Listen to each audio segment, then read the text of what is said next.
Oil வந்து அந்த கடலைப்பருப்பு ஆயில் கடுகு எல்லாத்தையும் போட்டாச்சு. நல்லா வதக்குலாம். அது எல்லாத்தையும் வதக்கிட்டு அதன் பிறகு வதக்கணும். நல்லா பொன்னிறமாக வரணும். வரணுங்க. எங்கள் அம்மா சொன்னாங்க நல்லா பொன்னிறமாக வரணும்.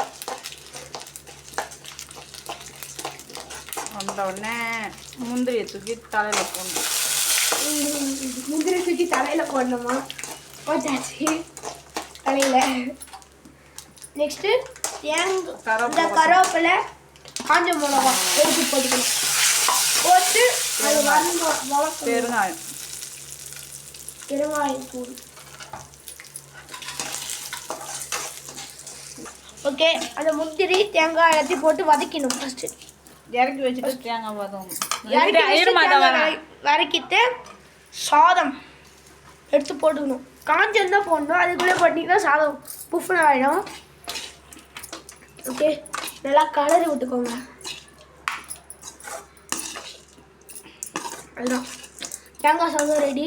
இதை வந்து உங்களுக்கு காலையில் வந்து உங்கள் ஸ்கூல் பசங்களுக்கு செஞ்சு கொடுங்க. உங்களுக்கு லேட் ஆகாமல் சீக்கிரமாக முடிஞ்சிடும். ஈவினிங் லஞ்சும் இது கொடுத்து விட்ருங்க. உங்களுக்கு வந்து இது ஈஸியாக முடிஞ்சிடும். சிம்பிள் ட்ரிப் இது. முடிச்சிட்டிங்கன்னா செம்ம. டேஸ்ட் பண்ணிவிட்டு கமெண்ட்ஸில் நீங்கள் செஞ்சு பார்த்துட்டு டேஸ்ட் பண்ணிட்டு கமெண்ட்ஸில் சொல்லுங்கள். நான் பார்க்குறேன் யாரை செஞ்சுருக்கீங்கன்ட்டு. ஓகே, நல்லா தேங்காய் சாதம் பாருங்கள், செம்மையாக வெந்திருக்கு, சூப்பராக இருக்குது. இப்போ எங்கள் அம்மா டேஸ்ட் பார்த்து சொல்லுவாங்க. ஓகே, சேர்ந்துட்டாங்க பாருங்கள், நல்லா வெந்துருச்சு. டேஸ்ட் பண்ணிடலாம். ஓகே, சாதம் ஆமாம். உப்புலாம் கட்டாக்கிட்டா உப்பெல்லாம் கட்டாக்குது.